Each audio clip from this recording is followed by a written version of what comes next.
an attack of any sort on this country is an attack on Canada as a member of the NATO alliance. When promises are broken and reality turns out to be completely different from what was promised on posters and in loud statements, that is when it becomes clear that politics has consequences. A few years ago, tariffs were presented as a powerful weapon. We were told that they would force partners to respect America, bring manufacturing back home, and open the floodgates to foreign investment. But today, another question is increasingly being asked: what went wrong? Specifically, under the new U.S. approach, countries must now buy access to the world's largest economy through a combination of tariffs, investments, unilateral trade liberalization, and policy changes in their home markets. On paper, the picture looked impressive. Hundreds of billions of dollars were supposed to pour into the United States from South Korea and the European Union. Framework agreements were signed, and press conferences were filled with talk of mutual benefits and breakthroughs in trade. But time passes, and it turns out that the money never came. Back in July, Washington and Seoul solemnly announced a $350 billion agreement. In return, America promised to ease tariffs on Korean goods.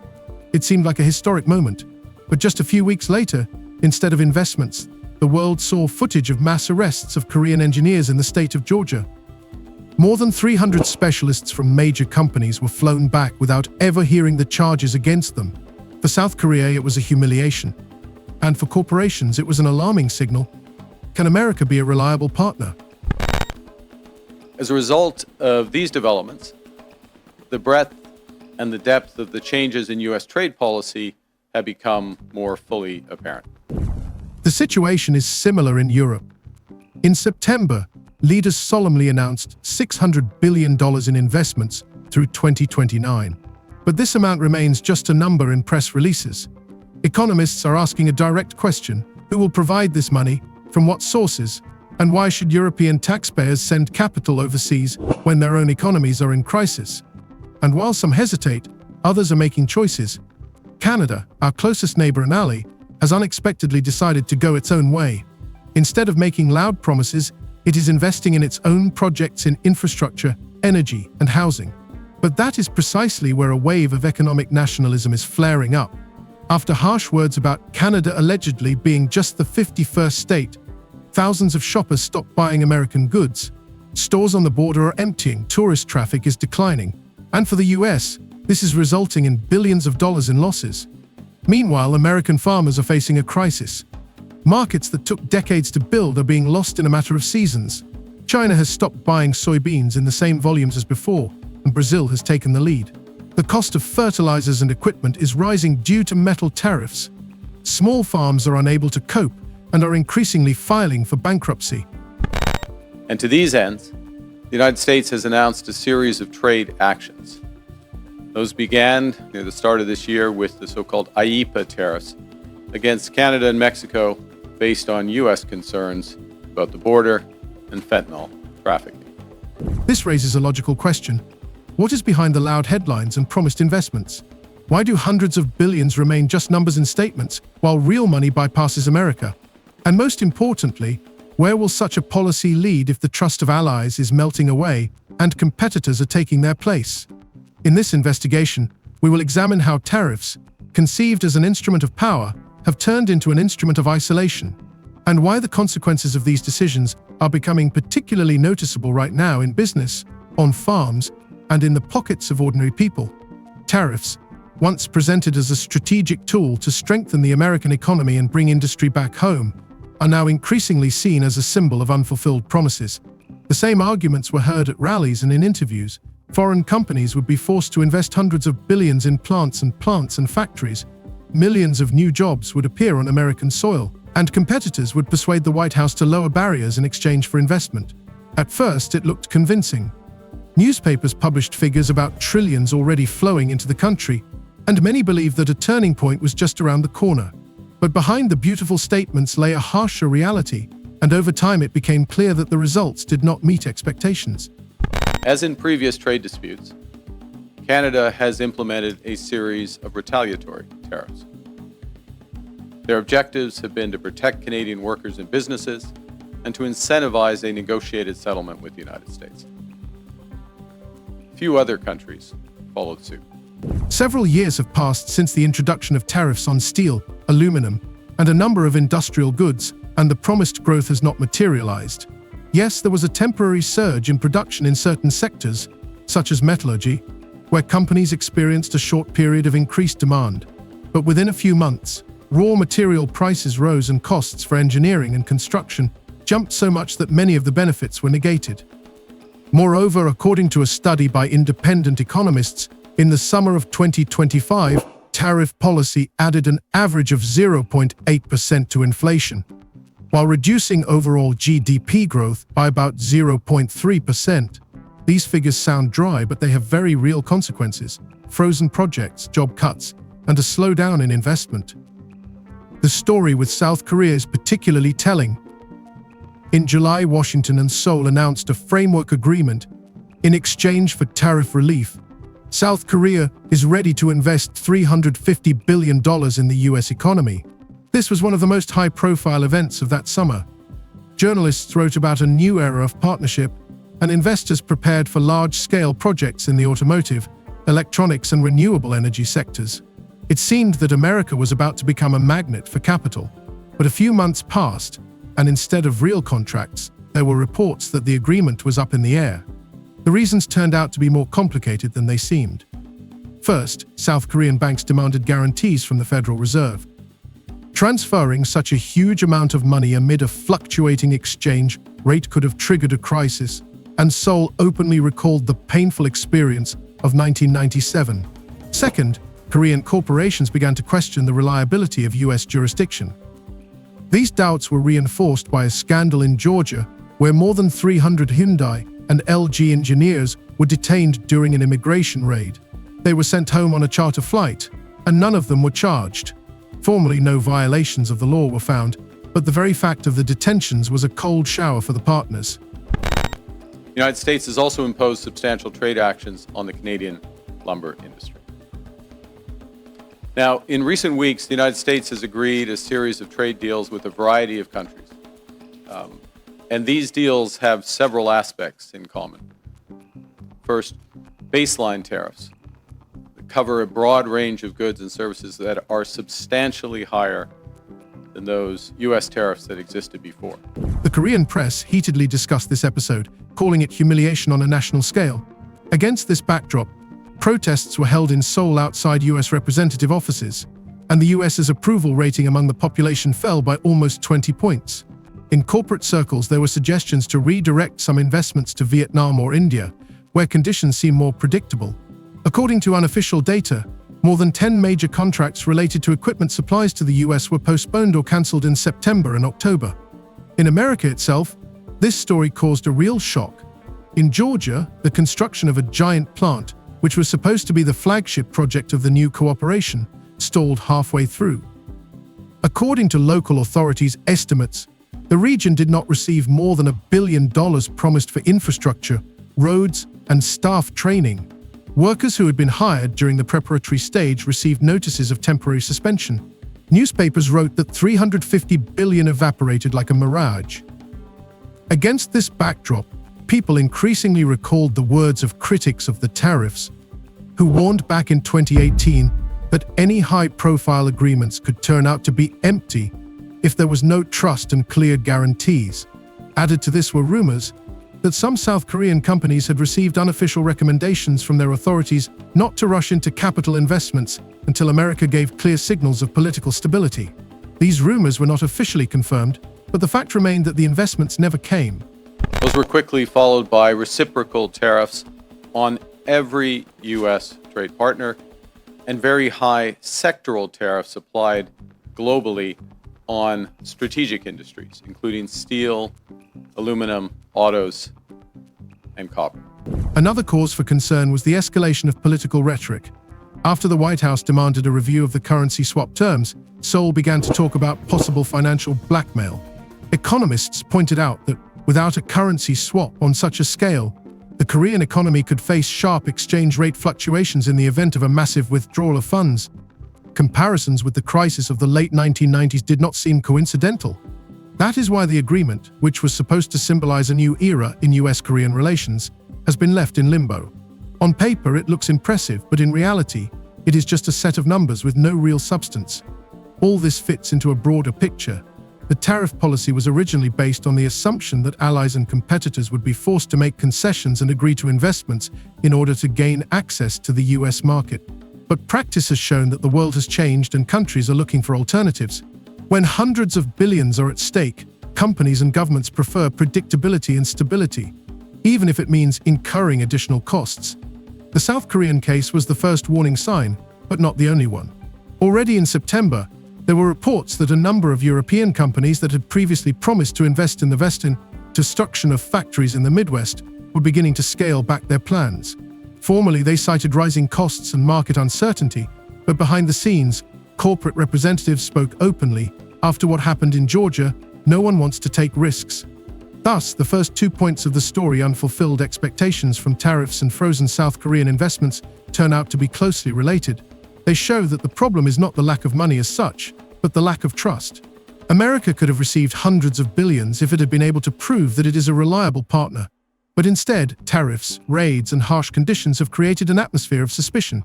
And while the White House insists that everything is going according to plan, outside Washington it is becoming increasingly clear that investments are melting away and promises are going up in smoke. In a positive and very important development earlier this month, just a few weeks ago, the United States reaffirmed a core commitment to our free trade agreement, CUSMA, by reinforcing that those Canadian exports to the United States that are compliant with that agreement, that are compliant with CUSMA, will not be subject to U.S. IEEPA tariffs. In Europe, the story of tariffs and investments has unfolded no less dramatically than in Asia. The September negotiations in Washington ended with a solemn ceremony announcing a new agreement with the European Union. The essence sounded impressive. Tariffs on European goods would be capped at 15%, and in return, European countries would invest up to $600 billion in the US by 2029. Newspaper headlines screamed about a new era of transatlantic cooperation. Officials smiled for the cameras, but even in the early days it was clear that the impressive figures concealed a much shakier foundation. Economists pointed out that the agreement did not contain a clear financing mechanism, meaning that the money existed only on paper. Doubts immediately arose within Europe. Germany and France expressed caution, as their own economies were already under pressure due to the energy crisis and rising social program costs. Southern EU countries such as Spain and Italy openly stated that they could not afford to send billions overseas while unemployment was rising and production was stagnating. Protests against gifts to America took place on the streets of Madrid and Milan, and slogans such as "We need the money at home" were broadcast on major television channels. Opinion polls published in the fall showed that more than 60% of Europeans did not support the idea of large-scale investment in the US. The uncertainty was compounded by the fact that the very structure of the EU does not provide for centralized capital investments in foreign countries. Yes, Brussels can sign agreements, but the real money comes from national governments and private companies. As a result, the announced $600 billion turned out to be more of a political promise than a real financial plan. In the corridors of the European Parliament, people began to joke that this money could only be found in the imagination of the negotiators. In reality, no program for the distribution of funds was approved, and even the timing was uncertain. This new U.S. trade policy has several motivations: to raise tariff revenues, to protect strategic industries, to encourage foreign investment in the United States, and to change trade and non-trade policy in U.S. partners. Meanwhile, European businesses behaved pragmatically. Several corporations that had publicly supported the idea of expanding investment in the US froze their plans to build new factories shortly after the deal was announced. Internal documents that fell into the hands of journalists spoke of excessive risks and a lack of guarantees from Washington. One report stated bluntly, "The American market remains important, but political instability and unpredictable tariffs make investments unsafe." This admission only reinforced skepticism.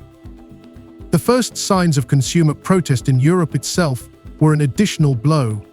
In the fall of 2025, several EU countries began to see a decline in sales of American goods.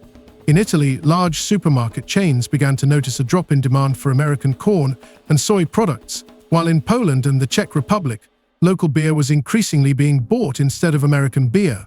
Although the scale of the boycott was still smaller than the Canadian buy local movement, the trend was clear. Europeans, tired of economic turbulence, saw no reason to send their money to the US. Canada took a completely different course, and it was this contrast that made the overall picture particularly striking. Unlike the EU, where declarations are loud but not backed up by real investment, Ottawa decided to act quietly and consistently. The Canadian government was in no hurry to sign high-profile deals with Washington, focusing instead on strengthening its own infrastructure. Large-scale projects began to expand ports on the Pacific Ocean and build new railway lines connecting resource regions with export centers. At the same time, programs for the extraction of critically important minerals were actively developed and investments were made in renewable energy. Within the country, these steps were perceived as a strategic shift towards self-sufficiency. Public opinion, previously rather indifferent to trade issues with the US, changed dramatically after high-profile statements that Canada was allegedly the 51st state. This hurt national pride, and by the spring of 2025, polls showed that more than 70% of Canadians intended to reduce their purchases of American goods. Soon, this attitude took practical form. Bright Made in Canada signs appeared in supermarkets, and many stores consciously reduced the share of American products on their shelves. Those trade deals with other countries also have limited or no relief from those sectoral tariffs in those strategic industries such as steel and autos. They include substantial commitments by the U.S. trade partners for investments in the United States and significant unilateral trade liberalization measures. The decline in sales was not limited to food and beverages. Major Canadian electronics retailers announced that they had stopped actively purchasing household appliances from the U.S., preferring South Korean and European manufacturers. Tourist traffic, which previously brought in more than $20 billion annually to the American economy, began to decline rapidly. According to Canadian agencies, online requests for trips to the US fell by almost half, and border towns such as Windsor and Niagara Falls recorded a record decline in visitor numbers. This was a blow to local American businesses. Restaurants were empty, hotels were cutting staff, and shop owners complained of a catastrophic decline. The tariff wars hit the wine industry particularly hard. After Canada introduced a 25% duty on American wine and spirits, store shelves were virtually emptied of products from California. Instead, wines from France, Australia, and even Chile began to be actively promoted. For many Canadian consumers, this choice became a symbolic gesture. If there is an alternative, they prefer it. As a result, American producers lost a significant share of the market, which brought them tens of millions of dollars annually. In fact, the average U.S. tariff rate on the world has jumped from just over 2% at the end of last year to almost 16%, 8 times higher. 16% currently. Thus, Europe and Canada reacted differently to American tariff policy, but the result was similar. Trust in the US declined, investment promises remained empty words, and real capital rushed in other directions. In Europe, there is skepticism and indecision, where grandiose figures remain mere statements. In Canada, this has resulted in open resistance and boycotts, backed by concrete actions from millions of consumers and a clear government policy on domestic projects. And while Europe still has the opportunity to correct its course and convince businesses of the benefits of cooperation, the situation in Canada looks much more dangerous for the US. There, it is no longer just about agreements and figures, but about the mood of the nation, about pride and the hurtful perception that an ally has been belittled. And it is precisely such processes, as history shows, that change the balance in international relations much more than any declarations. US agriculture has always been considered one of the pillars of the economy and a symbol of national independence. Farmers were portrayed as heroes of American history, and slogans about protecting their interests were used at every political rally. Tariff policy was presented precisely as a tool to help agriculture. We will limit imports, protect domestic producers, and give farmers a chance to raise their heads and return to profitability. But in reality, the opposite has happened. By 2025, it became clear that instead of the expected relief, tariffs had become a real burden for rural areas. The problem began with the fact that American agriculture has historically been dependent on foreign markets. The country produces far more grain, soybeans, and corn than it can consume domestically. Exports are not an added bonus, but a vital necessity. And it was exports that took a hit. China, which for many years was the largest buyer of American soybeans, reduced its purchases to a historic low, shifting its focus to Brazil and Argentina. Whereas the Chinese market used to absorb more than a third of the harvest, now tons of grain are piling up in American ports with nowhere to go. Farmers say they haven't seen a crisis like this in decades. Unsold beans are sitting in silos, and even within the country, their price is falling so fast that sometimes it costs more to transport the product than the revenue it generates.